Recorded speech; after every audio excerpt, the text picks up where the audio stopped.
عليكم ورحمة الله وبركاته، حبايب قلبي، كل عام وانتم بخير. خلاص بكره رمضان. معلش سامحوني انا اتأخرت عليكم جدا، بس والله غصب عني. بصوا ده الفرع الزينة اللي قلت لكم ان شاء الله هنعمله مع بعض. انا عملته اهو، حاولت ان انا منتجه بسرعة عشان انزله معاكم النهارده وتلحقي تعمليه باذن الله وتفرحي ولادك وبيتك بيه. ما خدش معايا نص متر قماش. وكان عندي بكرة اللي هو لفة الحلويات. تمام. واستخدمت سيليكون. هقول لكم بالظبط استخدمنا ايه مع بعض. الطريقة سهلة ما فيهاش اي حاجة، وانا عملته في ساعتين وعلقته وخلصت كل حاجه وهوريكي. استخدمت ايه معايا؟ نص متر قماش من ده خياميه، وجبت معايا كرتونه وهوريكي ازاي برسم عليها المثلث عشان يطلع معاكي مظبوط. واستخدمت مقص وقلم رصاص وقلم جاف وسيليكون. اي بقى سيليكون عندك موجود. تمام. انا عملت ايه؟ انا هنا بالظبط خليت القاعده بتاعه المثلث 15 سنتي. تمام. وخدت الطول بتاعه 20 سنتي. انا قصيته الاول على كرتون عشان لما امشي على القماش ما يهدرش معايا، وهوريك عملت ايه بالظبط. ما هدرش معايا ولا فتفوته، يعني نص المتر كله استفدت بيه من غير ما اهدر فيه. انا عملت كده ال 15 سنتي من تحت. وابتديت ان انا اقيس من فوق 20 و20 واوصلهم ببعض. تمام. وبعد كده قسمت ال20 ده، قسمت ال15. معلش سامحوني، قسمت ال15 7.5 من هنا. وبعد كده طلعت بيها لفوق 20 سنتي. يا رب يكون الشرح واضح. القاعدة بتاعت المثلث كانت 15، والطول بتاعه كان 20 سنتي. تمام. فقسمت القاعدة من فوق 7.5 علشان اعرف اعمل مثلث زي ما انت شايفة كده.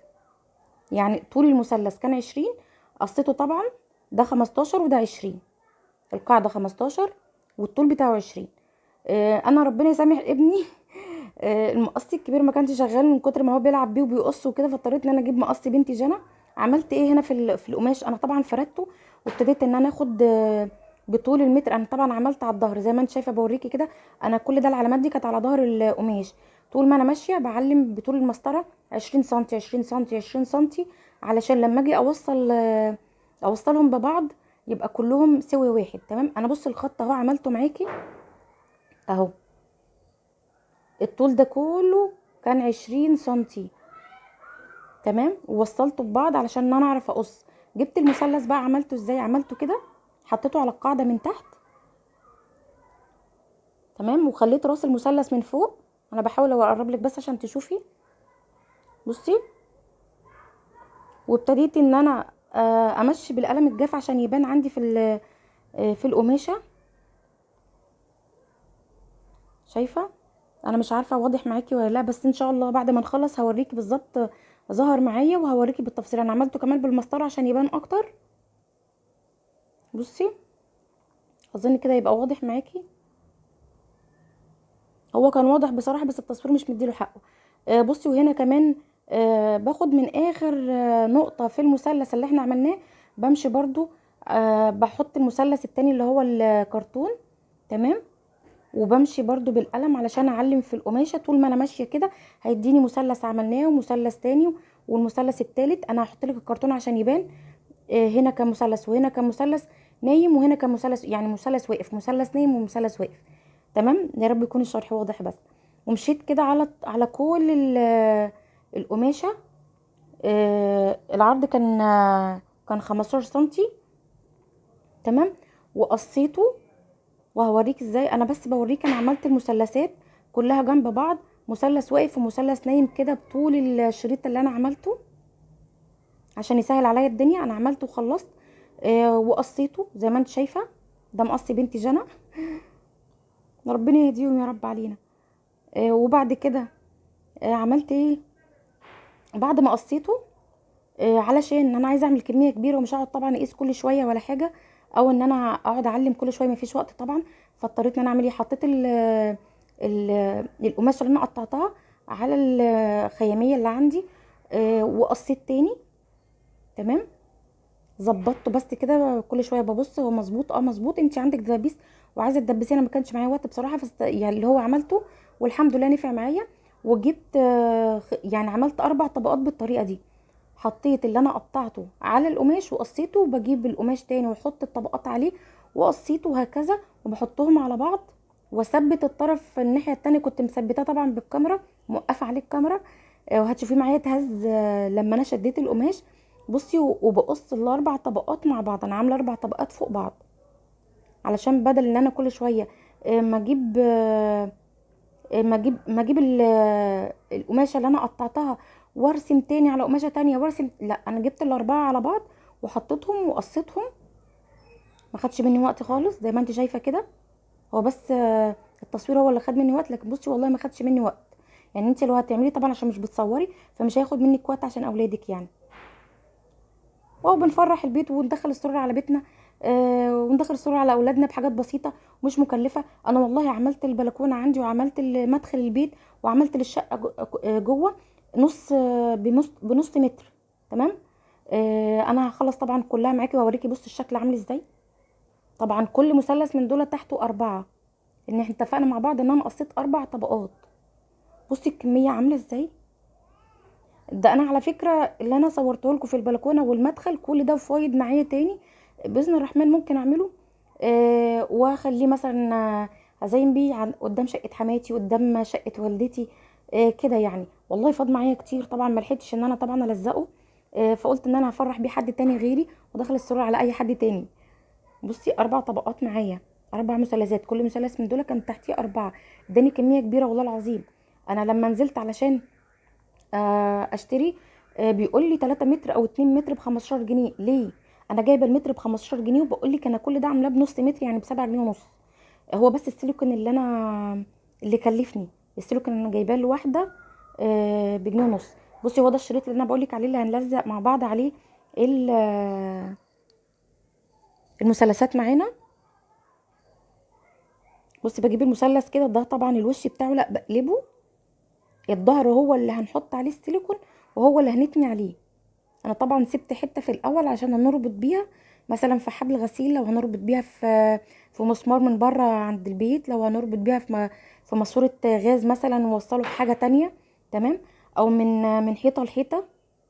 معلش سامحوني على صوت البومب، الولاد فرحانين بره في الشارع، فطبعا من امبارح بالليل والبومب ما مسكتش يعني. بصي انا هنا سيحت المسدس الشمع وابتديت ان انا امشي بيه، بس خلي بالك انا اتلسعت امبارح بيه لسعته فظيعه. اللهم اجرنا من النار يا رب العالمين. فكنت خايفه جدا النهارده وانا بعمل، فكنت حذره جدا. بصي حتى كنت بضطر ان انا اثبته، امشي مسدس الشمع بتاعه عليه كده، بدوس عليه جامد عشان كنت خايفه لا اتلسع بصراحه، لان ايدي قعدت ملتهبه يومين. فخلي بالك جدا منه، هو فظيع. ربنا يأجرنا من النار يا رب وحافظي على نفسك، حاولي تحافظي على نفسك. يعني انتي بتعملي حاجه برضو حافظي على نفسك. انا معلش هنا خدتش بالي والله ان الكاميرا كانت بعيد وانا بصور. بس رجعت برضو معاكم. انا هديت السرعه شويه عشان تشوفي واحده واحده انا بعمل ازاي. تمام. انا مرضتش ان انا اسرع في الحته دي، انا سرعت في اللي فات عشان تشوفي واحده واحده معايا انا بعملها ازاي يعني. بصي انا هنا حطيت بمسدس الشمع، بعدت خالص الطرف اللي هو الخيط اللي معاكي او ورق الزينه اللي هو ده رباط الزينه، وبعد كده بتني بحرص علشان ما تلسعش وبدوس عليها. انا في الاخر خالص بقى اتعودت لقيته بيبرد، كنت فاتحه المروحه فوق مني فكان بارد خالص وكان بيبرد بسرعه يعني. ما اتضايقتش وكنت بسرع بسرعه عشان عايزه اخلص، فما خدش معايا وقت الحمد لله وكان بينشف بسرعه. انت برضو واحده واحده على نفسك وهتلاقي الدنيا سهله معاكي ان شاء الله يعني. وفرحي بيتك بحاجات بسيطه. انا طبعا مش هطول معاكي عشان علشان بس انت انا بوريكي بس ايه تعملي واحده ولا اتنين ازاي، وبعد كده طبعا انت عرفتي الطريقه. بتحطي السيليكون وتتني الطرف وتدوسي باي حاجه، ممكن معلقه كمان بدل السيليكون دي لان انا ما كانش قدامي معلقه. ممكن تدوسي بمسطره، ممكن تدوسي بمعلقه آه القماشتين على بعض علشان بس السيليكون ما يجيش على ايدك وربنا يعافيكي ما تلسعيش يعني. تمام. انا طبعا مش هعمل الشريط كله معاكي، انا بس بوريكي واحدتين تلاتة علشان لو واحده مثلا انت فاتتك ما شفتيهاش تشوفي برضو. والله شكله كان تحفه ومبهج وكان شكله خطير الصبح بصراحه. ربنا يدخل السرور والبهجه على بيوت المسلمين جميعا يا رب العالمين.